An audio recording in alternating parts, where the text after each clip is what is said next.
Very short and brief on my points here. Being an entrepreneur, Waqas Saab is not sitting here. I'm a big advocate for regularizing the whole process in how the ICT is enabling human beings and how it can impact the bigger businesses and the smaller businesses, even in the startup ecosystem here in Pakistan. I've been involved with the KP government in establishing of the Dorshal Incubation Centers. I was the principal architect and consultant there. And I've seen and worked with startups there in Dorshal and the National Incubation Center of Peshawar. And there's no need to once again say that the potential of the talent and the potential of the resource that we have in Pakistan is immense, but rather regulations are more important.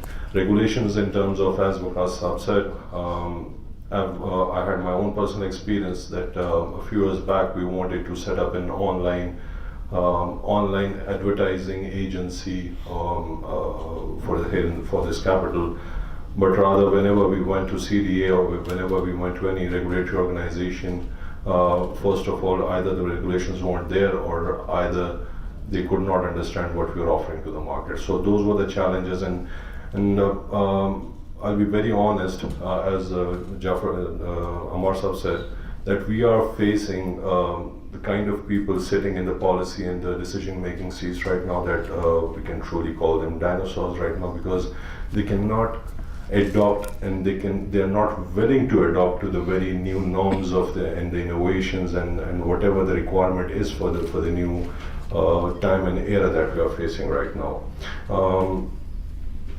In the very first presentation by Tariq Saab, I was expecting to see somewhere cryptocurrency, but rather it wasn't there, but still other panelists covered it. Mining is banned here for cryptocurrency. Amar Saab already mentioned that regulations for crypto and blockchains needs to be regularized, and because there are, I guess, I personally know a few people who are mining these currencies here in Pakistan. I cannot display their names, but rather, and they are doing it internationally as well. And rather having holding companies in other countries and losing out on all those assets and all those resources and establishing the capital that this Pakistan economy can get into, that influx we are losing on by not regularizing and not innovating the processes, not innovating or not educating the very people that are there to decide for the fate of the future of this nation and for the topic that we are discussing right now. I've worked with a number of startups as a mentor and a coach. Talking about agri-tech, I've worked with a certain company back in Peshawar who is with the tobacco. They were related with the tobacco production there. And through technology, through seed processing and everything, they had increased the production per acre by 2 times from the traditional ways of means of the tobacco. I'm a tobacco grower myself. So technology can change us. There's no doubt about it. I don't want to go into that, but rather our response to the new era, the situation which COVID has created internationally right now, we are reacting to whatever is being offered to us or is being given to us. Why not a Zoom type platform was offered by any Pakistani company to the international market? If you can look at the stats of the Zoom company before COVID and after COVID, you'll be amazed. I guess their revenue is, the last stats that I saw, their revenue was bigger than most of the airlines combined for a single company. So we are reactive to whatever is being offered and not proactive.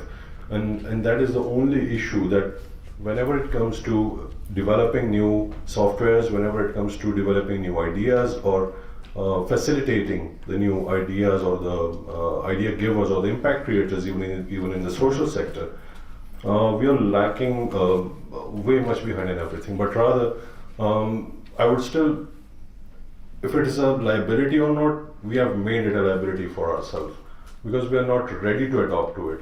The private sector can adopt to many technologies, the private sector can adopt to a lot of things, but rather it all depends on the very decision makers and the policy makers and the people sitting in the government who would be able to apply those policies and make it fluent enough for the private sector to get it executed. So I guess it is a liability for now, an asset which we have not grabbed, and we do not think of it as something that we can cash on in the next 10 years. I guess and I hope and Allah हमें इस चीज़ की तौफीक दे कि in the next 20 years the third or the fourth generation after us would be like in a position who would be calling it a true asset. For us, we have made it a liability. हम इसको adopt करने की कोशिश ही नहीं कर रहे. Policy makers इसको adopt करने की कोशिश ही नहीं कर रहे. बहुत से challenges हैं. Amar Saab has said things about sustainable development goals. We have been in touch with Amar Saab for quite some time regarding these things, and we're not ready for it. One more point which Rami Saab had said, yes, the humans would lose their job, but rather humans are best at adapting to new situations. So जो भी आगे की generations आनी है उन्होंने technology के साथ ही चलना है, and अगर उनको I guess उस वक्त टाइम ही वो होगा कि innovate होंगे तो jobs भी होंगी, और entrepreneurship is the only means for the survival of the economy of Pakistan right now, for which I am the biggest advocate. Jobs पे rely करना, I don't believe in it, and I guess adoptions of the new technology, not just in the entrepreneurial ecosystem, the startup ecosystem, but rather the conventional businesses in which we are working right now, the B2B connections between international businesses right now.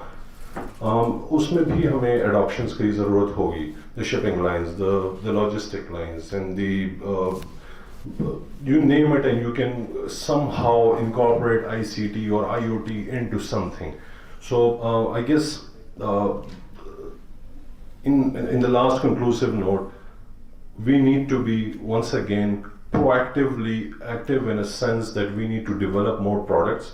And this particular panel sitting here, obviously CGSS is going to issue a report on this, and people like Tariq Saab and Waqas Saab and Amar Saab can play a very major role in at least convincing the policy makers and the decision makers to at least adopt or at least hire such people at certain levels, not coming up with new committees and new working groups for such issues, but rather the existing lot of bureaucrats or whoever other decision makers needs to be educated in these manners in which the future of Pakistan can be built towards something which would rely on e-technology and everything. Thank you very much.